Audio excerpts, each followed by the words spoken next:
Hey folks, I wanted to come to you today and tell you a little bit about why solitude is not bad for you.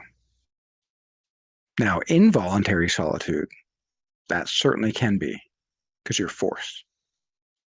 But if you choose it, right, well, this is a little bit about what Nietzsche wrote about in Thus Spoke Zarathustra within the Path of the Übermensch. Right? Anyone who has read that may be familiar with the path. Effectively, most people just want to walk around and don't even want to help at all.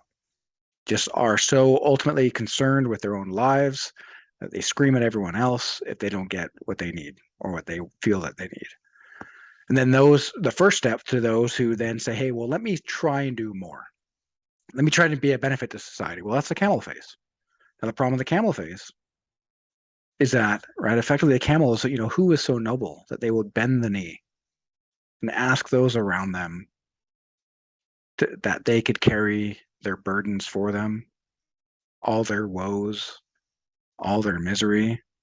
Well, everyone around you go, well, shit, man, I got no shortage of that. Here you go, buddy. Well, even a camel is going to succumb and get crushed because there's no shortage of woes and problems in the world, which is why the camel has to grow up and become the lion. Well, the lion, right, that's often where you then have to seclude and pull back because you have to figure out where do you begin and where do you end. And with society constantly telling you how to think, well, how is it possible to even know yourself if you're just demanded to think in a certain way, whether your heart agrees with it or not? And so, in that lion phase, when society, right, the cultural dragon says, thou shalt, the lion roars, I will, right, within me. Well, that's where your power is, within yourself. Right? We're all created in the image of God, not the face, but when you go inside, where your true power lies. Right? Modern physics, again, can prove the existence of 11 dimensions, including time. We already know that there's a lot of really crazy, spooky things in quantum physics that we just don't understand.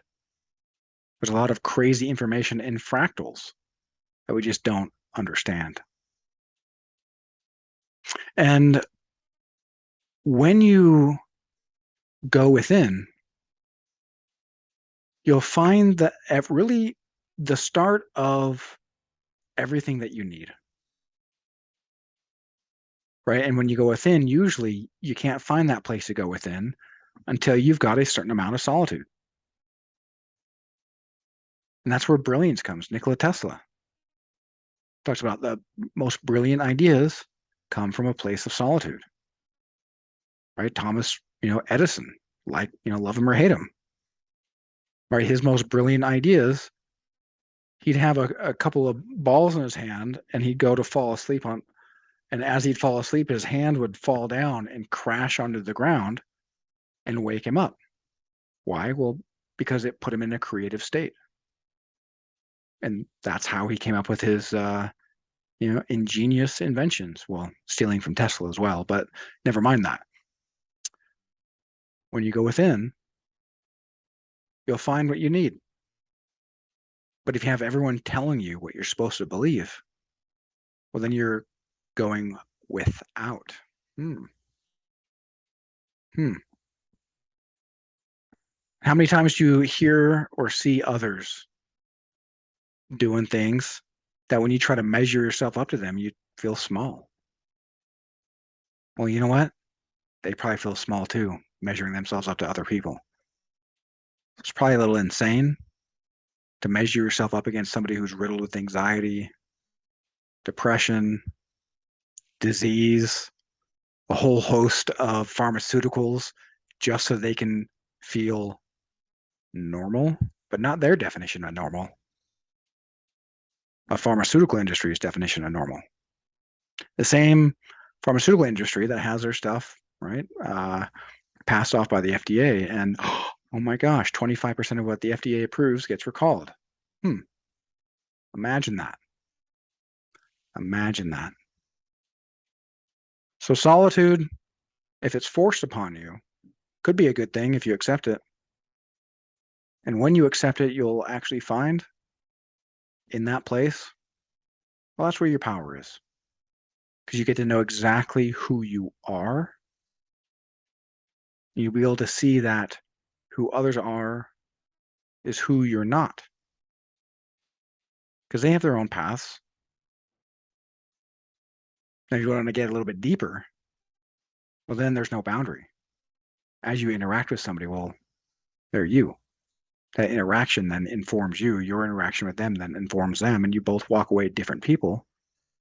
And if we're all created in the image of God, we all have God on the inside, right? No master, whether it be a Buddha, whether it be Jesus, Shiva, right? They didn't say, go read a book.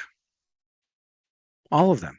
Lao Tzu, right? To the still mind, the whole universe surrenders.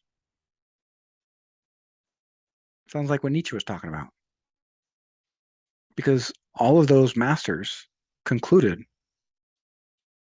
that those who are psychologically strong really are as children, which is the final phase of the Ubermensch. The psychologically strong person is somebody who doesn't need their rules to be okayed by other people. Because if your rules for life aren't harming others, aren't taking away from others, and it's serving you, well, the worst thing that you can do is allow somebody else to get in your head and tell you why the things that help you are wrong. Because don't you know I'm $80,000 in debt with a 4-year degree, $120,000 in debt with a master's degree, $200,000 in debt with a medical degree. Oh, and since I'm so stuck, well, go ahead and take this pill so I can pay off all my debt. Now, because it serves you. Mm. So the system itself is built upon exploiting. When you don't want to be exploited, go inside. Because when you quiet the noise, you can increase the signal. And the heart knows. The heart is so much more powerful. The heart is incapable of lying. The mind is easily capable of lying. When you still the mind, you'll be able to start sifting through the lies that you've embodied so you can live the truth of your story and of who you are. But often you'll only find that in solitude. So don't be afraid of it. Even if it's forced upon you, what can you do to accept it and find that majesty, that power within?